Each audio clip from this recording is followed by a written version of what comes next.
Welcome to Appalachia's Homestead. We're just rolling along with the vlog. Gotta keep it going. Gotta keep the momentum going. Thank you so much for all the views on this vlog. We're having a good time with it. We're just a little tired, as you can imagine, and we're still just at the forefront of it all.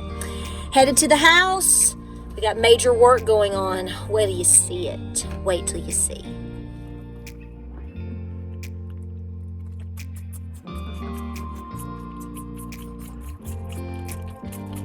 Hey guys.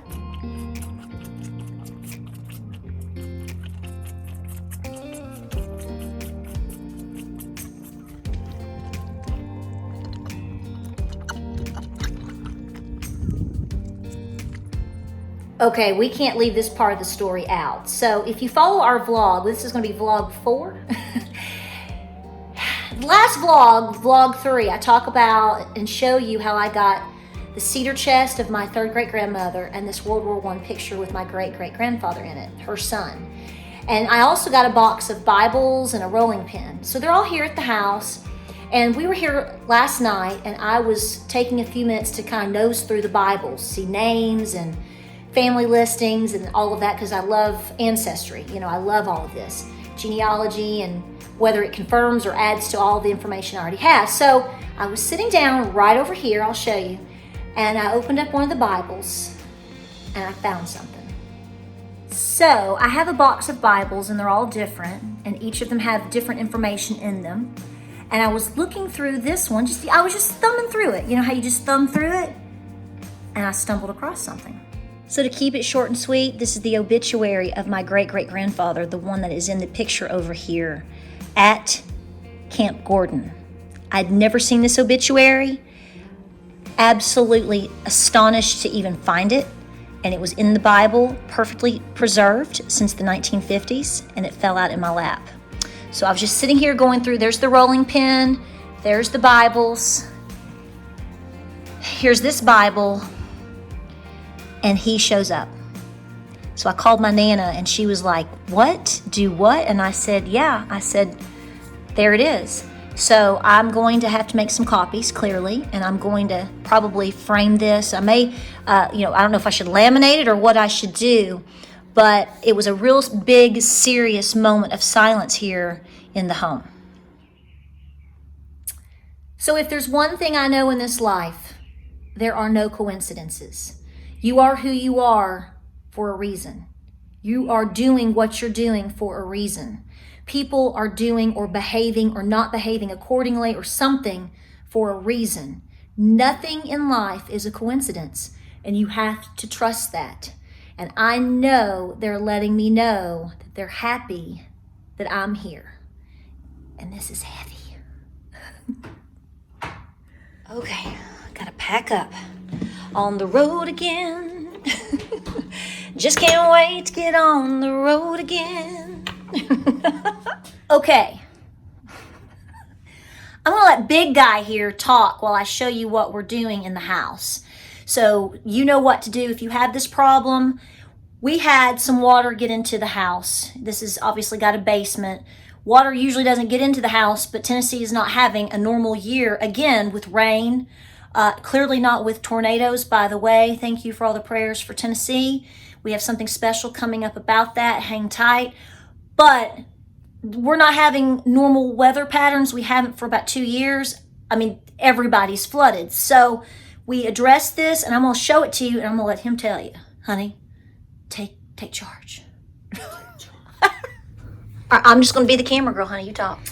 Okay, so the way this works is ideally when water comes in, it's below grade level. And since this house has a basement that's below grade, some of the water was coming in. It has a tendency to either seep through the blocks or come up under the blocks and up under what is called a floating cement floor, as you can see the bottom of. So what they've done is they've chiseled out a channel along the exterior wall where the blocks are, and they did it in the 2 rooms, and then they go into the unfinished portion, which is under that wall right there, and they dig a large pit, And under what you're seeing, this dark color, is the cement cap that they've poured back over it. But underneath that is a series of channeling. It works kind of like gutters do, but it has holes in the side. So as the water seeps in, it would fall into the channel and then be routed. And it's all on a grade, so it slopes downward towards the sump pump, which we will show you in just a moment. So we're now in the unfinished portion of the basement, and what we were showing you was that channel against the wall that now has the concrete cap on it, and it all flows down to this corner, and this thing that you're seeing right now is an encasement, and inside it is a sump pump. So all the water that manages to get in will drain to this low spot, and this is just an area to collect it. And then there is a pump that has a float system.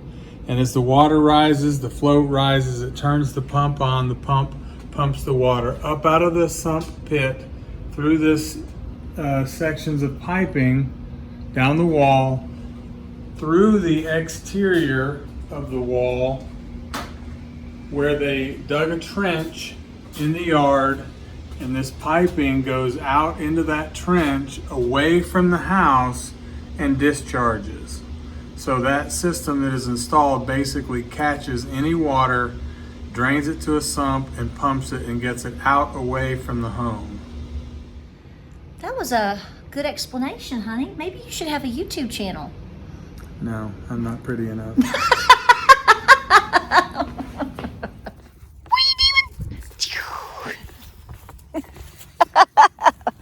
Babies. Come, what are you doing, baby? Come on. Let's go. You ready? So this is what I'm talking about. We have a series of things that need to be done, or we wanted to have done, and it makes more sense to do them to make sure the house is squared away before we started moving heavy stuff over. The biggest issue right now is rain, which means that's holding off our fencing. Our fencing was supposed to start last week. It got delayed by rain. Fencing was supposed to start 2 days ago, got delayed by rain. Going to supposedly start again this coming in a couple of days, but rain's in the forecast again. So we can keep working on the house and paint and get things moved here, but our babies can't come until we have appropriate fencing. So it's a process of different activities and projects that we're working on. The biggest issue right now for us is time, because we're not on a time crunch as far as getting here. It's the time that it takes to get everything done at home, take care of what we do what we do, get everybody ready, feed babies, pack babies, get here, and then what are you going to do and how much time do you have to get back? So it's a balancing act between active homesteading and trying to actually move. Good neighbors. So that's what we're doing. That's why you see the babies with me, because again, to remind you, they're not nursing their mother. Their mother's not letting them nurse. She bonds with them and loves them. She lets me milk her like crazy, but she doesn't let them nurse. It's a very odd situation, and it's been that way since birth. So I have to bring the babies with me to ensure that I'm not skipping any feedings. So for anybody asking, now you have your answer. We're headed to run some more errands. We've got to go check out carpet, because as you can see, there's no flooring downstairs now. So that's something we have to work on. Let's go. Okay.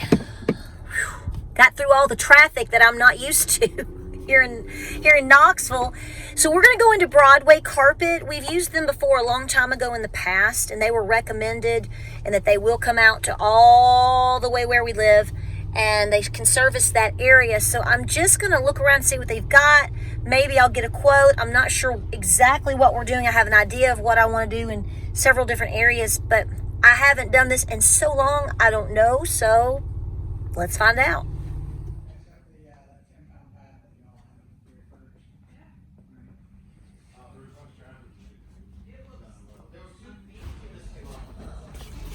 Here's the other.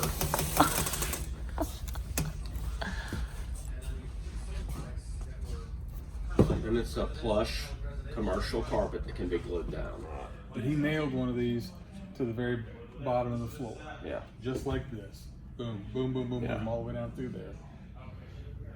Honey, I love you. I know you should.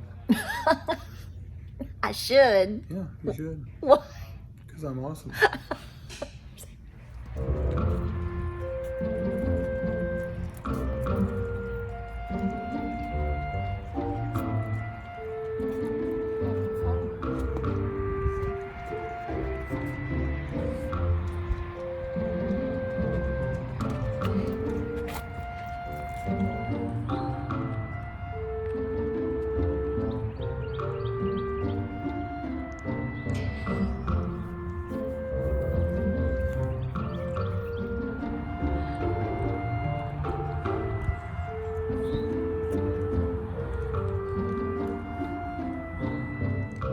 Okay, so we're at Nana's house, clearly, and we're looking at samples of things that I've brought just to toss ideas around. Peggy, what do you think about these two samples right here? You like, I mean, you have this flooring. You like it? Yes, I love it. You love it? I love the gray because it is a new color. Right, The right. brown has been around for a long time, and I was in my dermatologist's office the other day, and he had all gray flooring, and it was beautiful. And he even had the facings, the door facings trimmed out in a soft orchid. Ooh, that's pretty. Now, what were you showing me here in Southern Living magazine? You like the red table? You're just talking about the accent tables? Yes, I'm talking about the wide.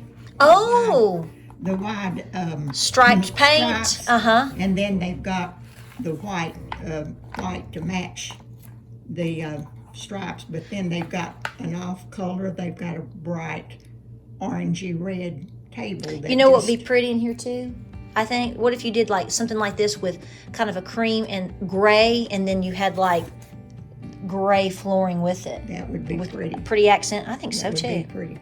Okay, so we've transitioned from all over the planet in Nana's, and we're picking up vehicles and we're doing all this stuff, and we're sort of excited to compare colors and things like that. So we're gonna have to wait and see if we get, you know, a quote and see how all this goes. But we're comparing colors of flooring, and there's a million other shades of flooring, so I don't see how people make decisions. There's so many decisions to make and things to think about and things to plan for, and we're just gonna play it by ear. So we appreciate you watching. We're just trying to get this going, and then now we're officially on the move. Let's just pray it stops raining. So we'll see you on the next video. You guys take care. We love you, and thanks for watching.